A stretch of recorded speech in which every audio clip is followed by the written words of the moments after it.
Hi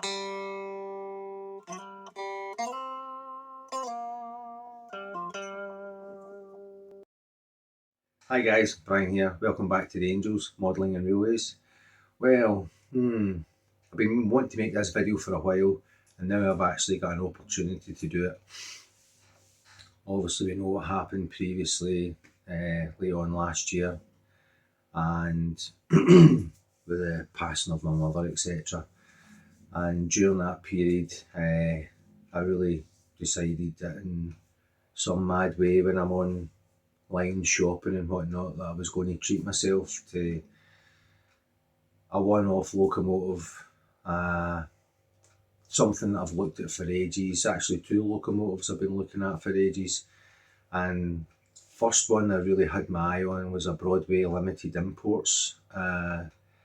They had a Pennsylvania Railroad E6 locomotive, a 442, I believe. Just check on the box. Yeah, it's a 442. And what I ended up doing, for some reason, because my brain was up my arse at the time, I ended up at the last second taking a shine to the other one that I was looking at, which was the Rapido, the D10 they had released, 460, maybe a 462. I ended up pulling the trigger on that and buying it from Train World in New York. And I received it, started doing the unboxing video, getting it all so that it was, look at this, I'm really excited with this new once in a lifetime purchase, all that sort of malarkey. And it was goosed. Put it on the track, started running, and it was popping like a kangaroo. I'll stick some footage up. I actually recorded a video for Train World to explain what was going on. So I'll put that up just now so you can see what I'd sent to Train World about that locomotive.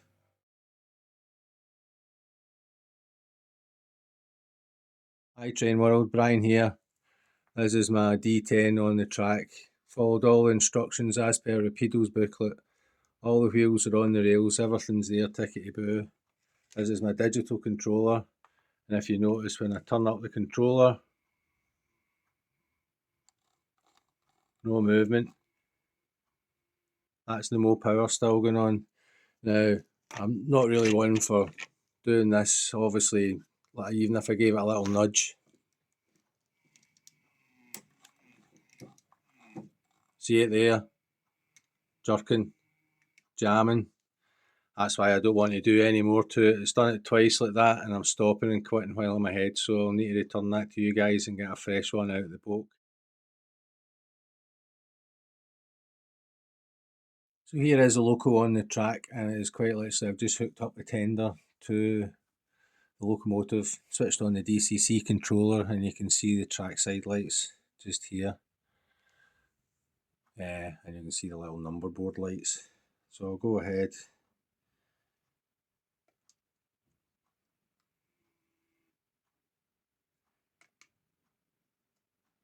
Give it some juice. See if a wee jump there.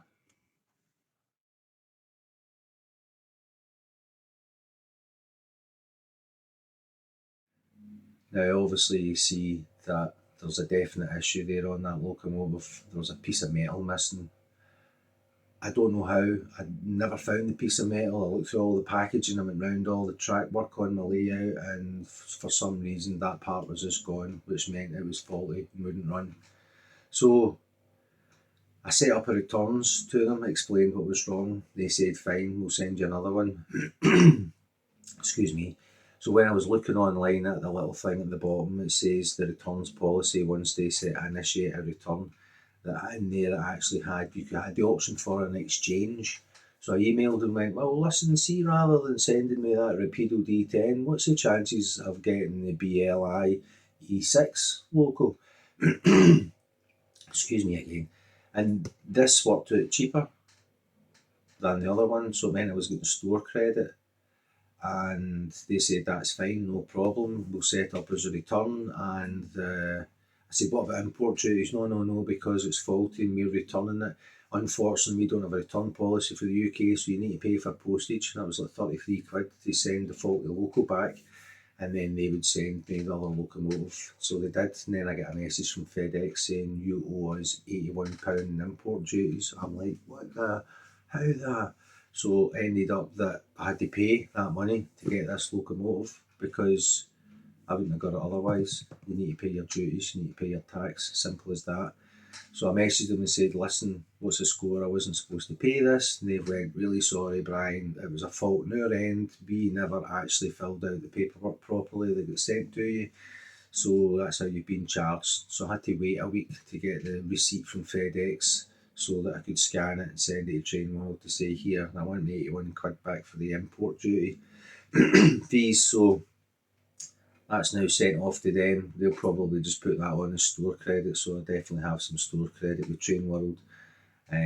So I'll speak to them about getting some other smaller items, but the whole upshot of it is that I eventually got what is probably will be one of the most expensive locomotives that I'll buy in 00 or HO scale. Now I've already got the Shay coming from KR Models, that was a couple of £100. And I've Rapido are doing that Jones Goods, the one that's in the National Railway Museum in Scotland, just the Riverside Museum. They've got that Highland Railways locomotive, the Dean's Goods that they're recreating. I've got that on the way, and that wasn't cheap, but this tops the lot. So I'll get the lights on, I'll get the camera set up, and I'll show you what is easily one of the best locomotives that I've ever seen in person anywhere, and have the pleasure to go and operate. So let's get into what's down here, and we'll explain the finer points of this locomotive. So thanks for tuning in so far.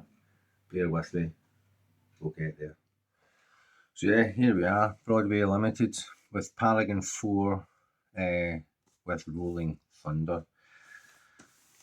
Basically dual mode sound and operation for DC and DCC. So even on DC, this thing has basic sound functions.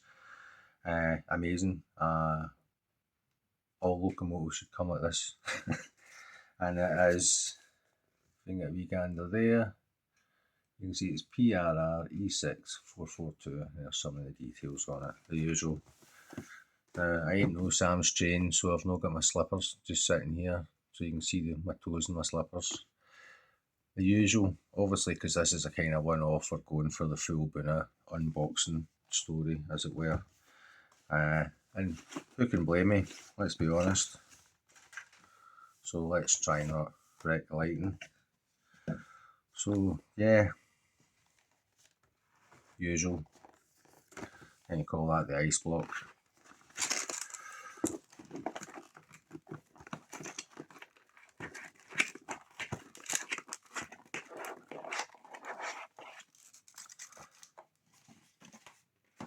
You get the cool little booklet that kind of slots out the side, gives you all the info.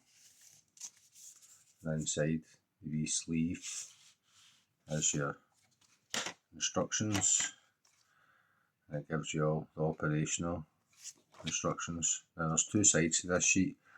One is for DCC operation in Pro mode, and the other one is for DC operation in standard mode. So all the functions, the bells, everything that it does, and it's just an all singing, all dancing locomotive. You get the operator's manual, obviously, which is very clear. I've had a read through this. Operations manual's spot on, lets you know exactly everything you can do. I've never had a Broadway Limited before. Well, tell a lie, I've got a wee one. I do have a smaller Broadway Limited shunter. I'll share that with you. Don't know if I've put that on the channel yet or not. But yeah, booklet's got all the details in it. So hey, there's a book that comes with it, like all these sound locomotives. But here is what we're mostly interested in, is revealing this locomotive. You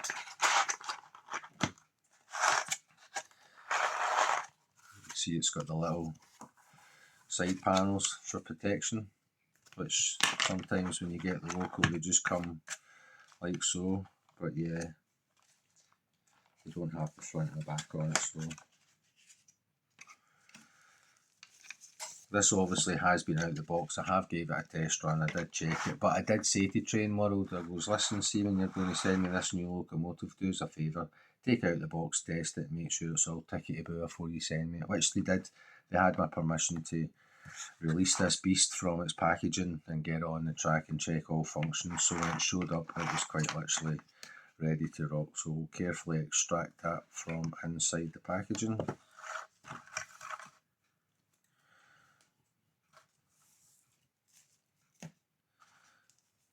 Now with the Rapido one, the fine detail on the Rapido one is exceptional, but it's like Craig says over Iron Horse Railway, sometimes you got all these extra features on the locomotive and all these extra details. There's just more things to break off, and I felt the Rapido one was actually quite delicate.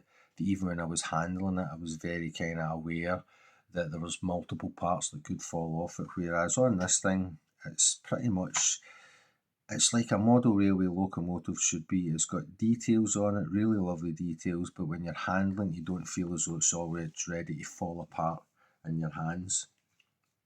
And this thing is pretty solid. If you look there, you can see the coal load on it is pretty realistic. It's not your shiny plastic one, and it's all various shapes and sizes. I like the colour on the roof here, this kind of dark reddish brown that they've got on here, and it's obviously the Pennsylvania Railroad, number 89 I believe, yeah.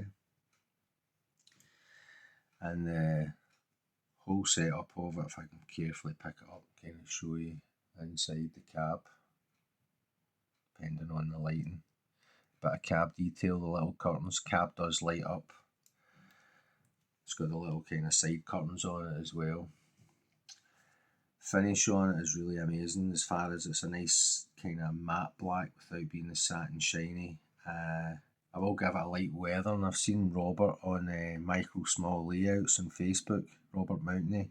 He's got one of these and he's done a light weathering on it and it looks amazing. But he's got a beautiful layout, Barchester. He's a very talented modeler. But yeah, here we can see this. What I'm going to do is set it up on a little turntable and do some side shots and do the little kind of spinny thing with the elevator music, so you can get a little look at all the details close up. But yeah, this thing ain't cheap, but it's certainly cheaper than the Rapido one, and I feel as though it's about 10 times better. Just noticed that little whistle there is bent at a jointy angle. I don't know if that's when it's been put back in the box or whatnot. I'll need to check that that's supposed to poke straight up the way and then readjust that. It does look like it's on a wire, but it has lights at the rear. These work. Lights at the front that light up. Cab lighting on it as well. I believe it's got ditch lights as well on this. It's got the working smoke and it's full sound. It's like, this one's like their kind of top of the range version of this. It's got the all singing, all dancing. So enough of me blathering. Let's get some close-ups of it and then I'll show you this bad boy on Angels Ridge layout. So thanks for tuning in so far, and let's have a little closer look at it. Yeah, so here it is up close. See the details on the smoke box door, and you get the little lamps down there just above the cow catcher. There's a little toolbox in there as well. The working headlight. You'll see all these features once it's on the track. But this thing is just an absolute thing of beauty. Comes fitted with crew, with the working cab light as well. It's got the little curtains there on the side to move down. So even just zooming in, you can see the detail, all the pipe work. Yeah, it looks amazing. It's not shiny chrome either, it's kind of black and steel. Plenty of wires to show you that it's got loads of DCC going on in there.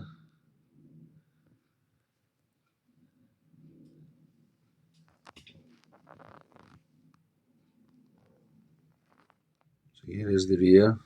All the lights work on the rear as well, which are amazing. You see it's got pipe work fitted there, the rivet detail and all that sort of stuff. But yeah, I think you'll agree. It's a stunning looking loco, worth every penny. Coal load on it looks amazing.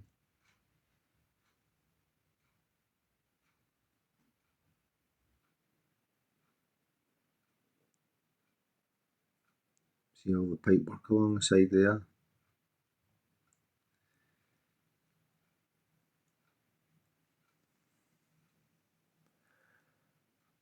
Yeah, these are amazing.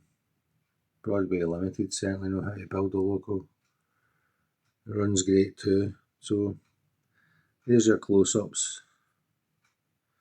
Let's get this little guy on the track. He can show you what this loco does. Still to name the crew in there. We'll get to that.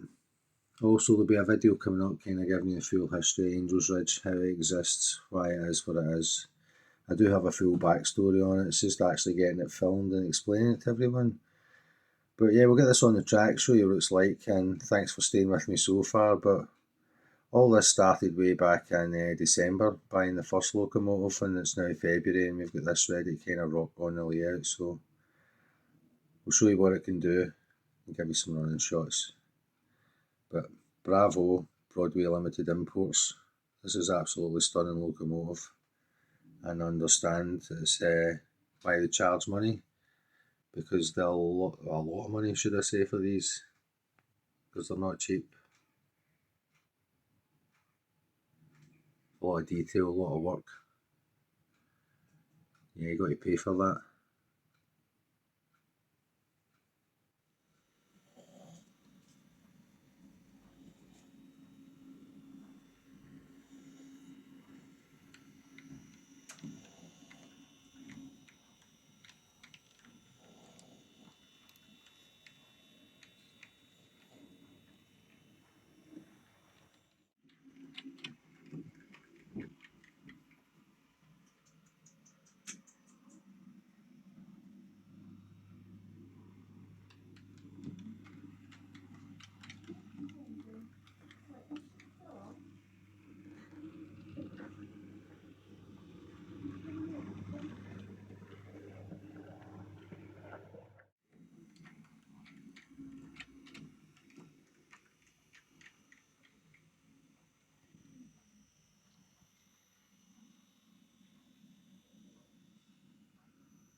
So yeah, there you go. That's us got the locomotive running. Switch the smoke off, which is F7. So it's got all the different effects there. So if we go to F8, we can quieten it up. If we flick F8 back on again, we get the sound back.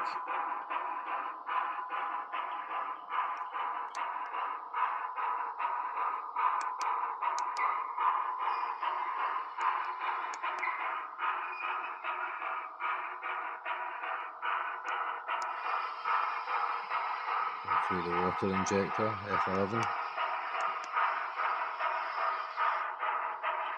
F12, brake set, brake release,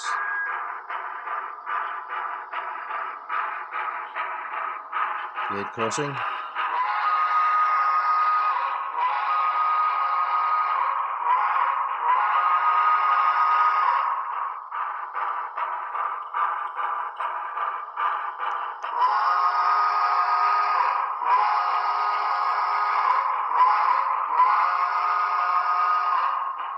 yeah, it's a little bit noisy, but hey, who cares? So I'll eventually get that volume turned down on that. So if we go to F14,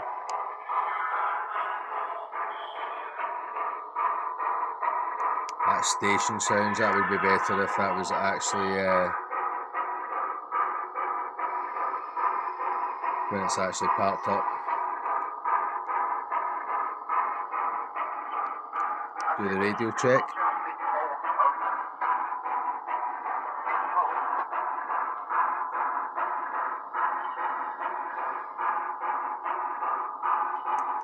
Crew chatter.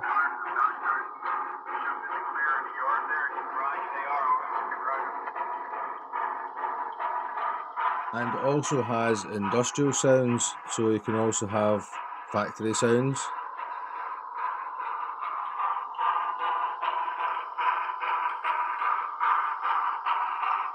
They're quite quiet there. Have to maybe switch the chuff off for that. And then we have the lumber mill.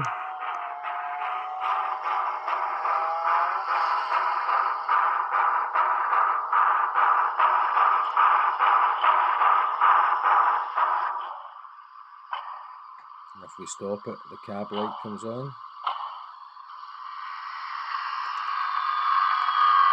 And that's the lumber mill.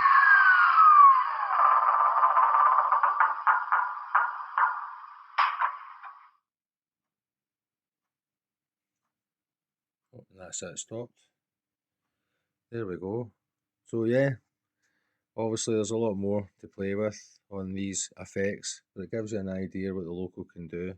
I'll do some running shots of it going by, and the usual, I'll stick some freight on behind it and let you see it pulling some freight. So thanks for tuning in so far. Got all this lovely freight now weathered, which I'll share with you in the next video. So let's get some running shots of this.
So thanks for sticking with this extra long coverage of the saga of the expensive loco. So yeah, appreciate you tuning in. I think you'll agree it's stunning looking, and I'm a very happy camper, and it worked out for me in the long run. So in the next update, we'll look at weathering the rest of my stock, this time using oils. It's something that I eventually built up the courage and attempted to do a couple of locomotives as well. So I'll share that in the next update. Thanks again for tuning in. Take care, and I'll see you in the next one.